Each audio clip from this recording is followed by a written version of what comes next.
In a way, I kind of felt it was an insult because I wrote a lot of hits during the 60s, but I also wrote hits into the 70s and the 80s. And the 90s. So, and the 90s, that's I mean, true. that's one thing that is so impressive to me, as I said, as I was doing my research for today, that a lot of your contemporaries, who wrote either at Aldon or in the Brill Building, they didn't have hits after that.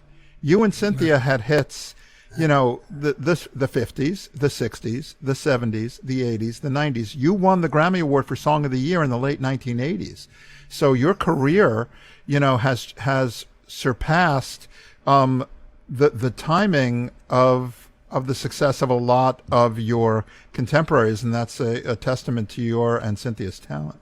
You know something? It's so great to hear you say that, because that's one of my frustrations has been to be known as someone who's ambidextrous when it came to writing songs.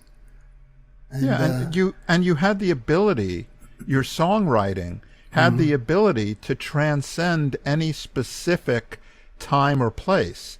If you listen to Who Put the Bump, or you listen to Blame It on the Bossa Nova, that's in one place. Then you go to We Gotta Get Out of This Place or Kicks or Hungry, that's another place. Then you go to Sometimes When We Touch or How Much Love, that's even another place, but we're not even done yet. Then it's Somewhere Out There, and it's, Sergio Mendes, Never Gonna Let You Go, which, when I was in high school, these were the songs that I was listening to, having no idea who wrote them. And like I said before, even to the mid to late 1990s with Hanson. So, it's definitely noticed by me, because as somebody who studies this stuff, there are not a lot of songwriters who have that longevity. Tell us the story of how you and Cynthia met, and how Cynthia almost stalked you to start the relationship. Yeah, it's funny. I was going to tell the story, but I kind of held back, because when I tell the story, it sounds very egotistical. Oh, I'm happy to tell it, but I wasn't there. But it's true. I met Cynthia. I went up to play a song for a guy named Teddy Randazzo. He was like the handsome young singer of that time. And when I went in there, and this beautiful blonde was standing there at the doorway, and she didn't say anything. And I played the song, and then I left. But I heard that afterwards, she said, "Who was that guy who just sat down at the piano and made magic?" She thought you were cute. Yes, she thought I was cute. And she was right. I was cute. She was actually in a session with Teddy Randazzo that day writing a song, and you and Howie Greenfield came up to pitch a song to Teddy Randazzo, right? That's right. That's right. And we had the record came out, and we had the A side, and she had the B side that she wrote with Teddy Randazzo. Anyway, so she wanted to. She said to the secretary who was there, "Who is that guy?" And she said, "Well, look, his name is Barry Mann, and he's with a publishing company called All the Music, run by Donnie Kirshner." And she said, "I'm friendly with Donnie. If you want, I could give him a call, and you could bring your lyrics." She was a lyricist back then too, and you could bring your lyrics and go up there and show it to Donnie, and maybe you'll meet the guy there. So she did that. And the first time she went, Kirshner said he liked her lyrics, and he said, "I know exactly who you should be writing with." And she was hoping that he would say it was you, but he exactly. said somebody else. It's, like a 15 or 16-year-old girl walked out, and it's Carole King. And so she didn't have me, but she had Carole.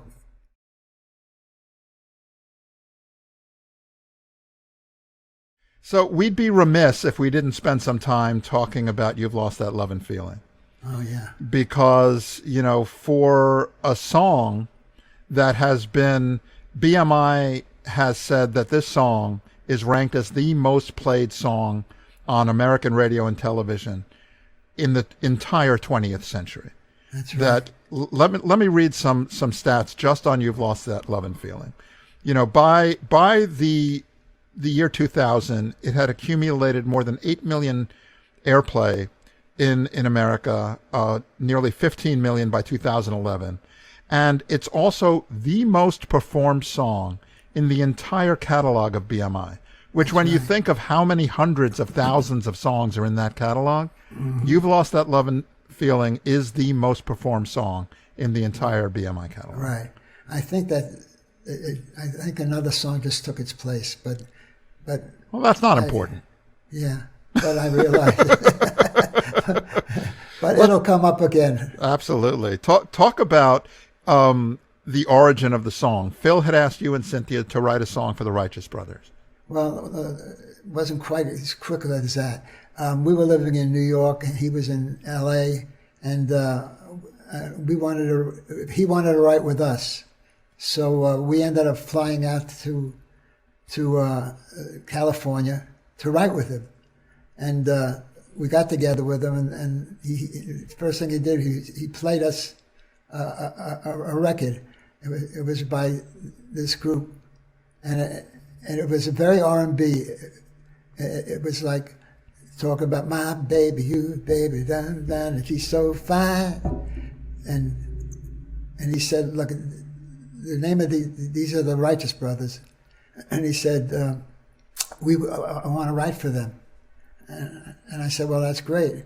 And I ended up, for some reason, I just felt that we could write a ballad and it would be terrific. And at the time, "Baby, I Need Your Lovin'" was out. You know, "Baby, I Need Your Lovin'." Before Tops, of course. Before Tops. So I really thought that would be really great to have something that had that kind of, that kind of impact.